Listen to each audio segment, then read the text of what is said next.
Assalamualaikum warahmatullahi wabarakatuh. Banyak sekali pertanyaan jamaah, Ustadz kasih kami channel untuk kajian anak-anak muda. Di antara anak muda berasal dari Aceh, luar biasa. Channelnya Maulizul Akbar Nak. Tonton, subscribe, like, share, komen. Assalamualaikum warahmatullahi wabarakatuh.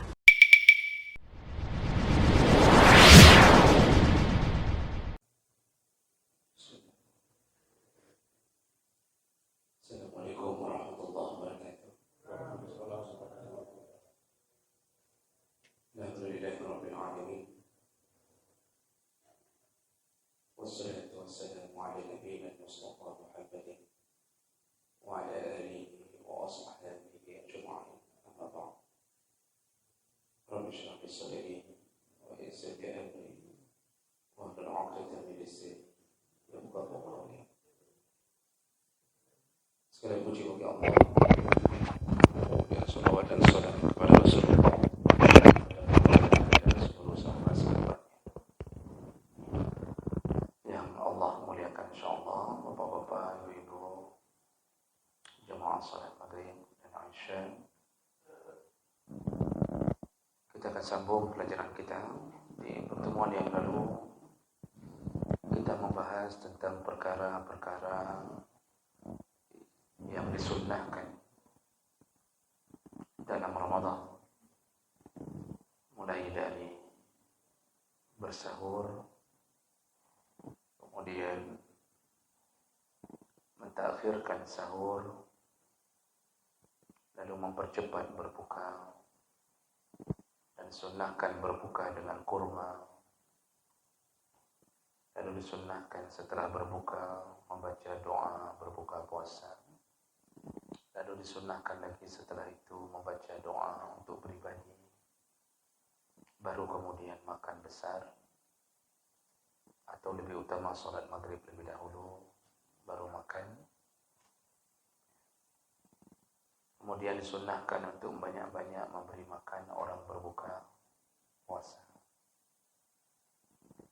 karena pahala orang yang berpuasa akan diberikan kepada orang yang berbuka, kepada orang yang memberi bukaan, tanpa mengurangi pahala puasa mereka. Banyak kemudian membaca Quran, mempelajari isi Quran, lalu kemudian banyak-banyaklah bersedekah dan i'tikaf di 10 akhir Ramadan. Itu di antara sunnah yang dianjurkan untuk tidak kita tinggalkan di dalam Ramadan. Baik, kita lanjutkan. Kemudian kita akan bahas tentang perkara-perkara yang dimakruhkan ketika melaksanakan Ramadan. Jadi makruh itu adalah sesuatu yang apabila dikerjakan tidak menimbulkan dosa, tetapi apabila ditinggalkan akan menyebabkan munculnya pahala. Maka kalau begitu, utamakanlah untuk meninggalkan kalau dimakruhkan. Jadi kalau sudah dimakruhkan, usahakan jangan dilakukan, walaupun itu tidak sampai jatuh kepada dosa. Tapi mengulang-ulang sesuatu yang dibenci oleh Allah dan Nabi, itu menyebabkan dicabutnya keberkahan. Orang saleh itu dan taat, dia meninggalkan yang haram dan menjauhkan diri dari yang makruh. Jadi bukan membiasakan diri dalam perkara yang makruh. Jadi kalau kita mengaku taat kepada Allah, yang haram tinggalkan, makruh jauhi. Kalau di sisi sebagian ulama mengatakan rokok itu makruh, ya yang namanya makruh berarti sebaiknya dijauhi, bukan dijadikan kebiasaan. Jadi ini perkara menunjukkan siapa kita sebenarnya di hadapan Allah Subhanahu wa taala. Baik, apa Apa saja yang makruh selama Ramadan? Yang pertama yaitu meninggalkan semua sunnah-sunnah dalam Ramadan. Jadi yang disunnahkan dalam Ramadan itu yang kita tinggalkan. Ya, seperti yang kita sebutkan kemarin. Disuruh sahur, kita tak sahur. Disuruh perlambat sahur, malah kita mempercepat sahur terlalu lama sebelum waktu sahur, waktu imsak. Disuruh mempercepat berbuka puasa, malah kita melambat-lambatkannya. Kemudian kita tidak membaca doa ketika setelah berbuka puasa. Lalu kita tidak pernah kasih bukaan orang puasa. Lalu kita tidak pernah sedekah, tidak pernah baca Quran selama Ramadan. Dan mandumnya makruh, tidak disukai Ramadan yang begitu. Hai, puasanya sah, tidak perlu diqadha, tetapi pahalanya itu cacat dengan meninggalkan yang disunnahkan Nabi. Kita kalau salat ambil yang rukun-rukun saja sah.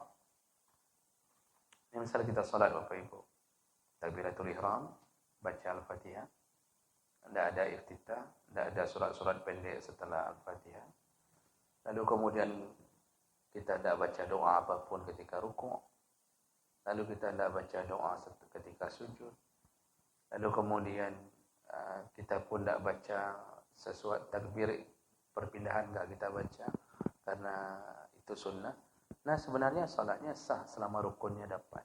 Cuma cacat. Sah, tidak perlu qadha. Cuma itu yang membuat cacatnya pahala. Sekarang Pak, jangankan orang kalau mau pikir sehat, di dunia ini dipotong gaji 100.000 aja orang nggak mau.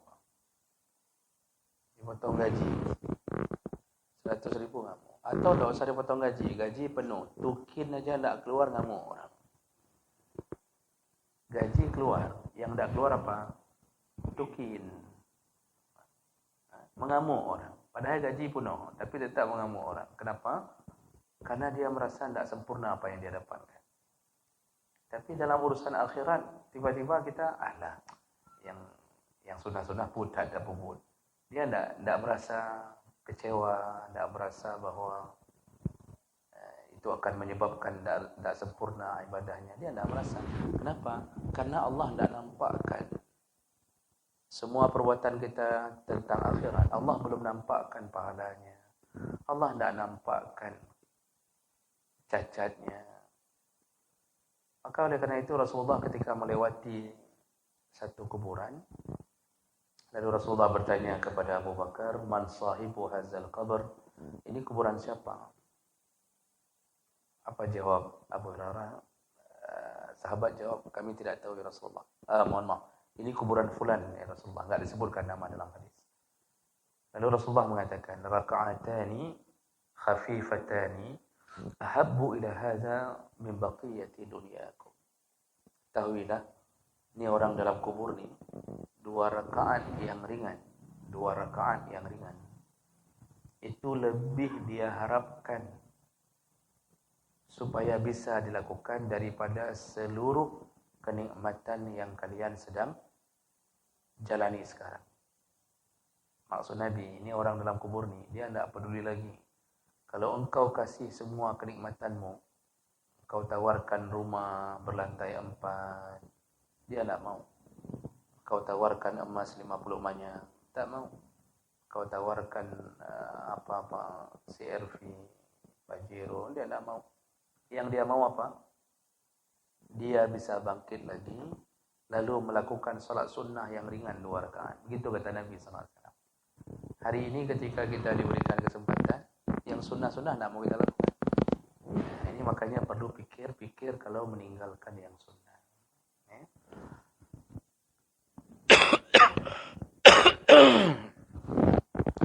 Berikutnya. Nah, jadi perkara pertama makruh itu kalau meninggalkan perkara yang disunnahkan. Kemudian yang kedua yaitu al-qublah. Makruh dalam Ramadan melakukan qublah. Qublah itu kalau dasar bahasanya itu artinya berciuman. Yang dimaksud di sini adalah melakukan senda gurau dengan pasangan yang sah, dengan istri, dengan suami. Kalau dengan isteri orang ya bukan lagi makruh lah. Kita mengbab harum mana nak makruh dengan isteri orang. Kan makruh juga harum ajunya. Ini maksudnya bersenda gurau di siang Ramadan. Ya, senda guraunya menyerempet-nyerempet. Jadi menjadi mukaddimah. Dikhawatirkan terjadinya hubungan suami istri gara-gara terlalu romantis di siang Ramadan. Yang anehnya, di siang Ramadan romantis. Sebelum Ramadan tidak pernah romantis. Habis Ramadan tidak pernah romantis. Di siang Ramadan kan romantis. Ya berarti kan jin mendung. Ya. Kalau sebelum Ramadan muka mukrom, tidak pernah ada senda-senda gurau, tidak pernah. Begitu dalam Ramadan sudah mulai senda gurau. Ini berarti cobaan ini. Makanya makruh memulai senda gurau yang sifatnya mengundang hasrat atau syahwat. Makruh. Kalau terjadi hubungan suami istri di siang Ramadan, nah di situ pertama berdosa, membatalkan puasa dengan itu, dosa besar itu. Yang kedua, wajib qadha, hari yang dia lakukan itu wajib qadha. Yang ketiga, wajib membayar kafarah. Berapa kafarahnya? Puasa 2 bulan berturut-turut. 1 hari terselangi tanpa uzur, maka harus balik dari hari pertama. Karena Rasulullah memberi isyarat syahraini mutatabi'aini, 2 bulan berturut-turut. Ya. Kecuali baru boleh terselangi dengan sakit atau ada hari yang haram puasa. Ya, berselang hari raya, hari raya Idul Adha, nah, itu baru boleh terselangi. Kalau tidak, dia tetap wajib lanjut 2 bulan. Ya. Siapa yang lakukan ini semuanya kafarah ini? Suami, Pak. Apa ingat baik-baik, yang wajib lakukan kafarah ini suami, bukan istri. Ya. Walaupun istri yang menggoda, tetap suami. Kenapa suami pula yang harus bayar kafarah 2 bulan berturut-turut puasanya? Karena keputusan akhir itu di tangan suami. Ya, keputusan akhirnya ada di tangan suami.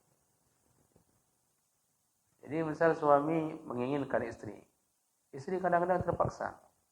Dan suami ini, "Man, ku ceraikan dia." Sudah terpaksa istri. Atau mungkin istri yang menggoda suami. Misal istri joget-joget depan suami, apa ya? Iwe sampai dia ingin mengundang hasrat suaminya di siang Ramadan. Tapi kalau suami mengatakan, "Hana moho, aku tepuk kerja kedua ini." Hana moho. Itu dengan hana moho saja, Pak. Itu syahwat istri turun dari kepala ke cemekam langsung. Itu ke dia cemekam langsung, Pak. Makanya suami penentu.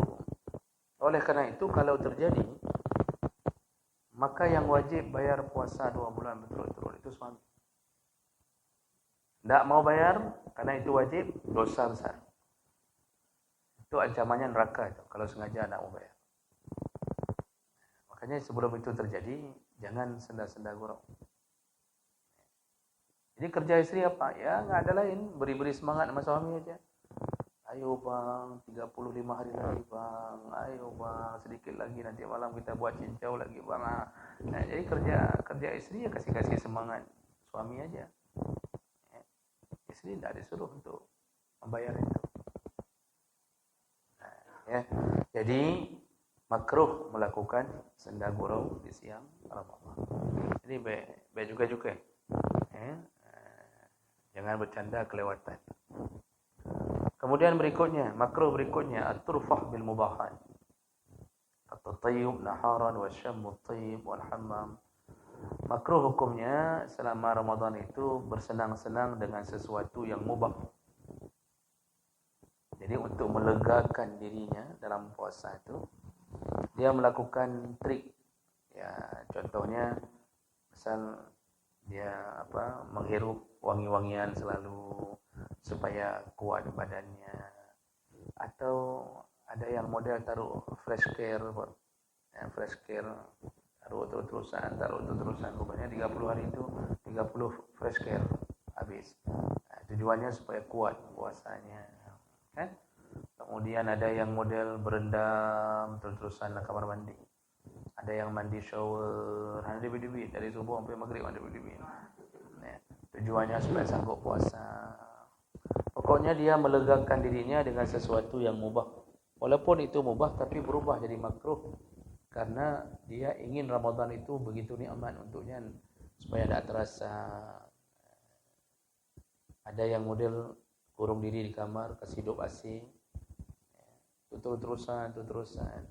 Jadi tidak mau ada kesan kelelahan, itu dia tidak mau. Nah ini makruh, menyenangkan diri untuk membuat puasa itu seakan-akan terasa ringan untuknya, itu makruh. Kenapa? Karena seharusnya Ramadan itu kita berkegiatan dengan amal baik, suruh ke masjid, baca Quran, itu kan agak melelahkan. Makin terik matahari makin besar pahala kita. Jadi jangan sampai waktu sebelum Ramadan ke masjid nampak, begitu Ramadan tak nampak lagi. Kah bapaknya dengar ke berendam roh ke kamar mano, anak dibit-dibit selama Ramadan. Jadi itikaf kok di kamar mandi, itikaf itu ke masjid. Jadi model begitu itu makruh. Nah, kemudian makruh berikutnya adalah melalaikan waktu Ramadan dengan bermain-main. Jadi menghabiskan waktu, melalaikan dengan bersenang-senang melihat sesuatu, menghilangkan waktu dengan bermain sesuatu. Ini makruh. Ada yang model nonton terus-terusan selama Ramadan. Jadi dari pagi itu film, ganti film lain. Ada yang memang sudah mempersiapkan dalam Ramadan itu, sudah persiapkan film, Pak. Di-downloadnya di bulan Sya'ban. Persiapan untuk Ramadan. Jadi seakan-akan sunnah download film Sya'ban untuk nonton Ramadan.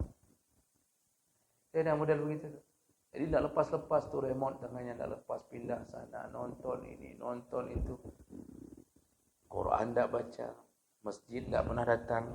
Dan walaupun puasanya sah, tapi puasa orang awam, puasanya paling rendah, level paling rendah. Ada yang kadang-kadang mempersiapkan permainan. Ada yang sudah beli congklak main apa bahasa Aceh ni ya. Cedur Acehnya ni. Itu sudah beli itu. Kalau yang belinya tanya anaknya, "Mamak tu apa beli itu?" "Ya, untuk Ramadan lah, nak." Dulu mamak main ni juga waktu kecil kan, pingin juga mamak main. Beli itu main sampai dari pagi sampai zuhur tu. Ada yang sudah beli ludo, halma. Ada yang beli ular tapi tidak ada tangganya kan. Kemudian ada yang sudah beli monopoli main. Monopolinya kotri udah main buat. Ingat lupa. Itu main monopoli berjam-jam dari pagi zuhur belum selesai itu. Itu ada yang sudah beli hotel 5, tinggal di rumah sewa. Di monopoli 5 hotel dia beli, Pak. Tinggal di rumah sewa. Dia fikir Pak Udipnya. Jadi ini perkara ini bukan tak boleh sama sekali, tetapi jangan gara-gara itu melalaikan Ramadan. Dia sebaiknya memang dihindari. Lelahkan diri dulu dengan amal baik, baca Quran, salat duha. Udah capek sedikit, ya buka HP, sekedar melihat. Jadi baca Qurannya 1 jam, buka HP-nya 15 menit, setengah jam. Itu baru normal. Ini enggak. Baca Quran 5 menit. 5 menit itu sudah seperti merasa 50.000 tahun berdiri di padang mahsyar. Itu baca Quran, Pak. Belum baca aja udah lihat di mana harus berhenti. Yang kena baca, yang kami 4 hidang ini, 4 hidang. Berhenti, lihat. Itu belum baca. Sudah men-setting di mana harus berhenti. Paling terbaca 1 halaman setengah. Begitu kalau nafsu sudah bicara. Makanya nafsu itu, Pak. Nafsu itu tidak memberontak kalau kita melakukan sesuatu yang mengikuti keinginan dia. Nafsu itu baru memberontak kalau kita melawan keinginan dia. Allah menyebutkan dalam surat Yusuf, wa innan nafsa la'ammaratum bisu. Nafsu itu senantiasa menyuruh kepada keburukan. Nafsu itu dasarnya dititipkan Allah untuk menguji kita. Lawannya siapa? Iman. Iman kuat, nafsu kalah. Bukan binasa, kalah dia. Iman tak kuat, nafsu yang naik. Makanya nafsu itu dia apa? Kalau kita baca Quran tu dia tidak suka. Maka dia mulai membuat pantat basah, panas. Kalau kita mulai baca kata punggung. Nah, tu punggung kah nama punggung. Pokoknya hal-hal yang baik itu melawan keinginan dia. Itu kita dibuat tidak nyaman. Ikut pengajian itu melawan nafsu. Makanya nafsu itu tak nyaman. Maka apa yang dibuat, Pak? Lihat ke jam. Kok lama kali Isya? Kok lama kali? Lihat lagi jam sebentar. Lihat jam. Ya. Ada yang tak betah, Pak, duduk di masjid itu. Paling tak betah duduk di masjid lama-lama. Ada yang sudah tercampak di dinding, dengar. Nanti waktu pulang ditanya, apa isi pengajian? Oh, nak kerja ustaz. Ya, model. Jadi ini bukan bermakna tak boleh bersender di dinding. Yang bersender terus. Tapi jangan sampai dikalahkan sama nafsu. Jangan pula bapak gara-gara saya bilang ini bapak geser ke depan semuanya. Yang bersender. Yang penting jangan dikalahkan sama nafsu. Ya, itu jadi ini nafsu itu akan buat kita tak nyaman kalau tak sesuai keinginan dia. Tapi kalau sesuai keinginan dia apa? Yang tak berpahala, itu dia suka tuh. Yang tak berpahala, yang menimbulkan dosa berjam-jam. Kita coba lihat tuh, kalau ada orang sedang gosip, misal ibu-ibu gosip. Dari jam 5 subuh itu sampai duhur itu tak terasa gosipnya. Pertama masalah keluarga dulu. Lepas itu pindah ke masalah Pak Kecil. Dari Pak Kecil pindah ke Pak Camat. Pak Camat pindah ke Gubernur. Macam model itu habis-habisnya. Jadi jangan sampai Ramadan itu kita dikalahkan oleh nafsu. Saya sudah mau buat baik, terasa panas. Tapi kalau seandainya buat perbuatan yang tak berpahala, ini panjang cerita itu, kita suka. Itulah nafsu sudah mulai bermain. Ya. Kata para ulama, an-nafsu katiflir radhi'ah. Nafsu itu seperti bayi yang menyusui. Selama belum diberi susu, tetap merengek, walaupun dialihkan sebentar. Bayi itu kalau sudah minta susu, Pak, misal ibunya mengatakan, dialihkan pandangannya. Misal ibunya mengatakan, nak ni ada mainan, nanti ini, dia diam sebentar.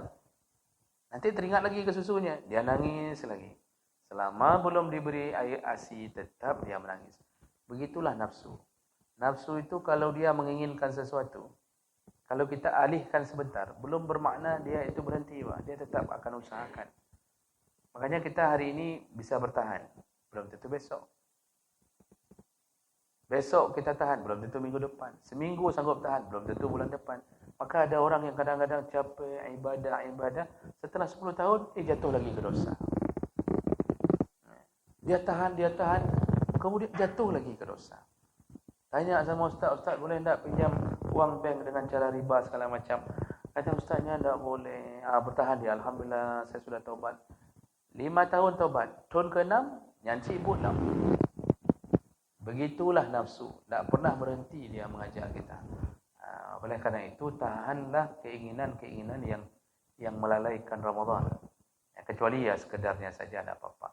Jadi HP ya boleh pegang, tapi setelah lelah dalam kebaikan. Okay. Berikutnya, yang makruh berikutnya iaitu zuqut ta'am, mencicip-cicip makanan. Terus-terusan cicip makanan. Itu makruh. Ibu-ibu itu misal cilet makanan taruh, walaupun dibuang lagi, tapi jangan dibiasakan, itu makruh. Jadi kayak mana kami masak ni untuk suami kalau kami tidak bisa rasa, udah pede aja, tak usah fikir, karena orang 13 jam tak makan, itu apapun dimakan enak. Coba ibu tak usah taruh garam, dalam kuah tak usah taruh garam, dalam lado tak usah taruh gula. Suruh buka puasa suami, tanya sama dia. Enak, pasti enak jawaban. Kenapa tak enak lebah jim nak baju tepu? Itu tai kucing pun terasa coklat. Makanya pede aja, enggak usah kibanyo, udah. Oh nanti kurang garam ya sudah tambah setelah berbuka. Jadi enggak usah cicip-cicip. Ya. Bukan haram, bukan membatalkan, tapi makruh, tidak baik. Kalau berulang-ulang terusan cicip makanan, walaupun dibuang, itu akan menyebabkan nanti juga sama, yaitu hilangnya pahala. Lalu apa lagi? Al-ilaq, yaitu mengunyah-ngunyah. Ya, mengunyah. Maksudnya dia tidak makan. Dia kunyah. Kayak kita misal dulu duduk di atas rumput, ada ilalang yang tumbuh satu, kita patahin, beduk, kunyah, kan? 1 jam kita kunyah-kunyah, ternyata satu lapangan tu dah habis ilalangnya. Ada yang kunyah-kunyah pulpen, Pak. Pulpen taruh di mulut, kunyah-kunyah dalam Ramadan. Kan makanya ujung pulpen rata-rata rusak kan, Pak. Yang gara-gara kap-kap kan. Ada yang sedang mengaji pada kunyah-kunyahnya Permadani. Coba benang Permadani kunyah-kunyah. Relah Permadani enggak kunyahan. Itu dalam Ramadan, apapun dikunyah walaupun tak dimakan. Itu makruh. Kalau makan batal. Makanya jangan mengunyah apapun di dalam siang Ramadan. Kemudian makruh berikutnya adalah hijamah, melakukan bekam. Wal fasdu itu mengeluarkan darah, donor. Itu tidak batal puasa, cuma makruh. Berbekam di siang Ramadan makruh. Donor di dalam siang Ramadan juga makruh, walaupun tidak batal. Kenapa makruh? Karena dengan pekerjaan itu dikhawatirkan lemas, sehingga mengganggu puasanya. Kita kalau donor siang Ramadan, Pak, lemas, Pak. Darah keluar, kita lemas. Setelah itu dikasih hadiah. Hadiahnya 1 botol jus kacang hijau. Dikasih telur. Hanya mah Pak Man. Ya, udah keluar darah, dikasih jus lagi. Kan bertambah lemas kita. Nah, jadi makanya itu perbuatan yang jangan lakukan di siang Ramadan. Lalu apa lagi? As-siwak qabla az-zawal, yaitu makruh kalau melakukan siwak, sikat gigi sebelum zuhur. Sebelum zuhur, sesudah zuhur, ba'da zawal, mohon maaf. Setelah zuhur makruh. Kalau sebelum zuhur boleh. Tapi bagusnya begini, Pak. Dalam Ramadan tu sikat gigi cukup pagi saja. Ya. Sebelum salat subuh sikat gigi. Setelah itu tidak usah sikat gigi lagi. Tapi Ustaz, mulut kita berbau. Mulut berbau itulah yang paling dihargai Allah. Dan tidak usah khawatir mulut berbau, karena semuanya berbau. Kalau di hari-hari biasa, itu perlu khawatir, Pak. Kita salat nih, mulut kita bau. Itu perlu khawatir. Kenapa? Mengganggu orang. Bacaan Al-Fatihah kita membuat orang lain tidak bisa baca Al-Fatihah. Kita salat, bau mulut. Orang di samping tidak bisa baca Al-Fatihah gara-gara kita baca Al-Fatihah kita. Itu yang harus dijaga. Tapi kalau dalam Ramadan tidak perlu. Kenapa? Biar aja bau mulut itu. Memang semuanya bau. Semua orang nanti bau. Kenapa bau, Pak? Mesin berhenti. Coba lihat rumah kosong yang tidak ada orang. Berhenti kegiatan, rumah itu bau. Coba lihat gudang yang tidak ada kegiatan, tidak ada bongkar muat, tidak ada bau, Pak.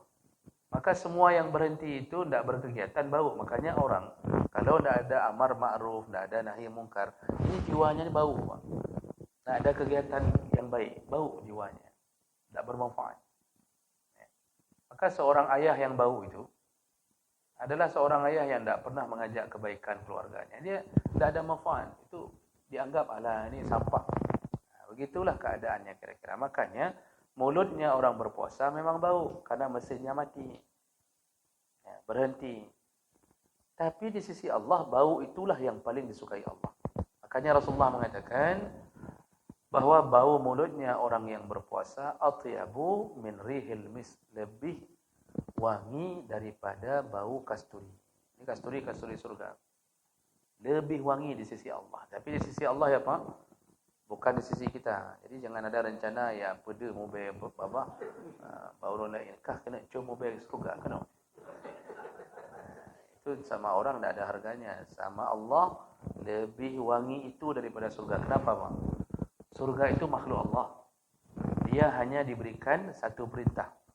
Layani hambaku, taat, tak usah macam-macam.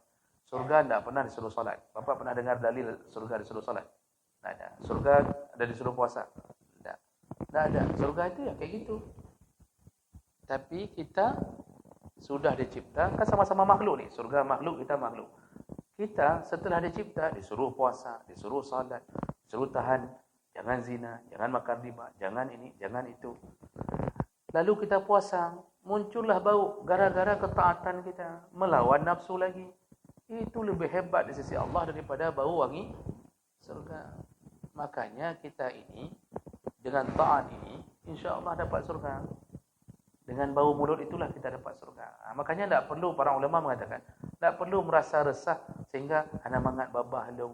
Sihat sikat ego, sikat gigi lagi. Tak perlu, biarkan aja udah. Tapi pagi sikat, janganlah 30 hari nak sikat-sikat. Ya. Menjelang tarawih sikat, subuh sikat gigi. Nah, begitu.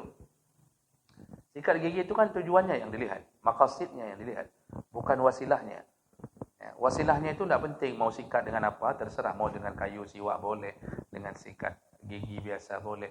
Maqasidnya, maksud utamanya apa? Menghilangkan bau mulut. Orang hari ini dikira bahannya yang jadi tujuan utama.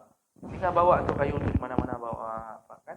Asal mau solat sikat. Ini kayu ni tak dicuci-cuci Pak. Mobil abah pedamang dah, mobil abah pedamang dah. Ini kayu ni Pak, baunya minta ampun. Udah ibabah tapi ibabah pedamang. Tujuan sikat menghilangkan bau mulut, bukan membuat sikat itu jadi bau. Jadi mengira sunnah Nabi itu tidak sampai ke maksud. Maksudnya yang lebih utama. Jadi ini yang perlu kita juga rubah cara berfikir tentang apa maksud Nabi sallallahu alaihi wasallam. Baik, kemudian makruh berikutnya. Ini kalau mazhab Hambali menambahkan ayyajma'a riqahu wa yabtali'ahu. Ya, yaitu makruh mengumpulkan ludah baru menelannya. Kan kita sudah faham kemarin itu ludah tidak termasuk yang membatalkan puasa. Boleh telan. Ludah itu silakan telan. Enggak usah buang-buang ludah sebentar-bentar, enggak usah. Tapi di sisi mazhab Hambali mengumpulkannya, dikumpul dulu Pak di kabom, dikumpul baru ditelan. Itu makruh. Kalau di sisi mazhab lain di kabom dan di kabong tidak ada masalah. Karena itu tetap ludah. Tapi mazhab Hambali menamakan itu makruh. Baik, itu perkara-perkara yang makruh seputar puasa Ramadan. Satu judul lagi, sedikit lagi Pak. Berikutnya, al-a'zar al-mubihah lil fitr. Apa saja perkara yang boleh menyebabkan boleh tidak puasa. Ya, ada perkara-perkara yang menyebabkan boleh tidak puasa. Bukan membatalkan puasa, boleh tidak puasa. Apa dia? Yang pertama as-safar, melakukan perjalanan. Safar ini orang musafir dia boleh tidak puasa. Tapi ingat kembali Pak pelajarannya. Ada 4 syarat boleh tidak puasa. Yang pertama, as-safar at-tawil, perjalanan yang jauh yang menyebabkan boleh qasar salat. Berapa dia? Yaitu 4 burud, 2 farsah. Sama dengan 89 km atau 90. Jadi ini rencana, bukan jarak yang sudah ditempuh, rencana. Maka mau ke mana dulu dalam Ramadan? Ke Banda Aceh. Itu sudah lewat 90. Ke Biren belum. Biren baru 50 sekian. Ke Sigli okey. Samalanga, kayaknya Samalanga belum. Lewat Samalanga baru okey. Itu contoh. Itu rencana, bukan yang sudah ditempuh. Rencana mau ke mana. Itu syarat pertama. Syarat kedua, perjalanannya tidak berbau maksiat. Jadi tidak ada rencana melakukan maksiat. Tapi kalau perjalanan berbau maksiat, tidak boleh ambil keringanan ini. Yang ketiga, yaitu ayunshi as-safar qabla al-fajri. Dia harus keluar dari rumahnya sebelum datangnya waktu fajar. Sebelum masuk azan subuh, sudah keluar. Jadi ketika wajib puasa itu kan imsak. Imsak itu kan azan subuh sebenarnya. Ketika datangnya azan subuh, status dia sudah musafir. Makanya disuruh keluar dari rumah di waktu sebelum datangnya wajib puasa. Jadi kalau 5.30 azan. Kalau mau tidak puasa, boleh. Keluar dari rumah jam 5, terbit. Langsung keluar. Keluar tu bukan keluar dari rumah, duduk-duduk depan rumah. Maksudnya lakukan perjalanan, Pak. Terbit aja dari kampung. Saya tinggal Lancang Garam. Keluar dari Lancang Garam. Ya. Mau ke Banda Aceh. Begitu sampai ke Panggoi, azan subuh. Berarti pas datang waktu wajib puasa, kita sudah statusnya musafir. Itu boleh tidak puasa sama sekali.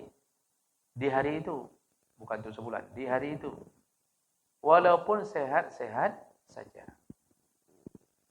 Ya, walaupun sehat-sehat saja. Boleh tidak puasa. Mana dalilnya? Allah yang bilang. فَمَنْ كَانَ مِنْكُمْ مَرِيضًا أَوْ عَلَى سَفَرٍ. Siapa yang sakit atau sedang melakukan perjalanan. Nah, ala safar itu pas masuk wajib puasa dia sedang safar.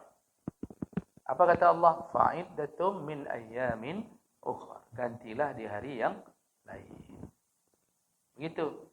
Tapi kalau seandainya kita mau ke bandar, kita sahur dulu di rumah, kita sholat subuh di rumah, itu berarti pas datang azan subuh kita masih mukim, belum musafir. Itu tidak boleh, itu wajib puasa. Di tengah jalan terjadi kesulitan. Tak nampak lagi jalan, dah panas sekali, sakit, muntah-muntah terus-terusan. Nah, itu baru boleh berbuka. Jadi berbukanya bukan karena safar, berbukanya karena sakit. Ya? Nah, ini yang perlu difahami. Jadi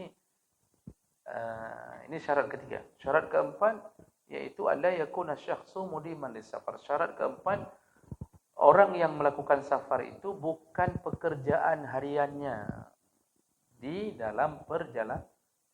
Jadi kasaikis sayyarat, seperti supir. Supir tidak boleh mengambil keringanan itu. Kenapa? Memang tiap hari dia begitu. Supir Medan Aceh, tiap-tiap subuh memang di jalan. Subuh di jalan. Itu tiap hari dia harus puasa. Tidak ada keringanan bagi supir.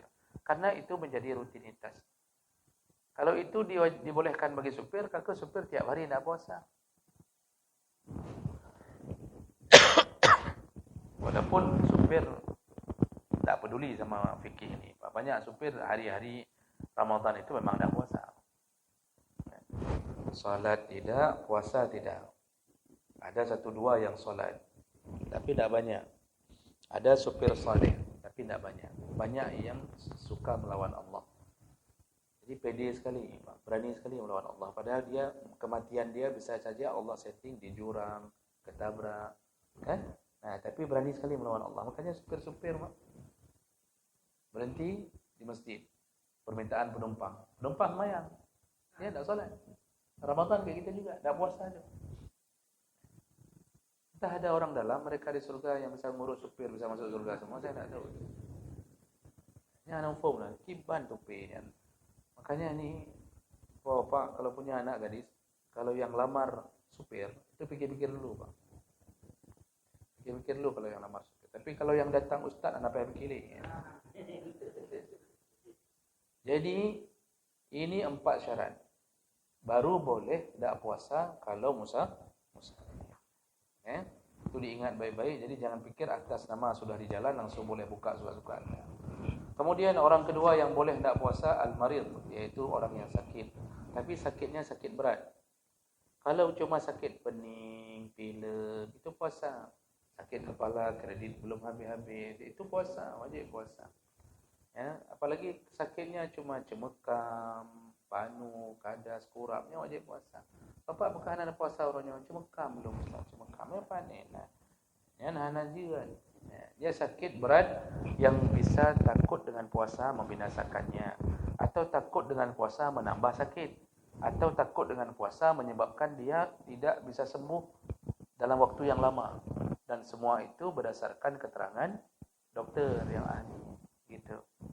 Jadi dokter bilang bapak jangan puasa. Nampak nanti kalau tidak sembuh nih bapak kalau puasa, itu boleh tidak puasa. Nanti ganti di hari yang lain ketika sudah sembuh. Kemudian orang berikutnya yang boleh tidak puasa dalam Ramadan adalah al-hamlu.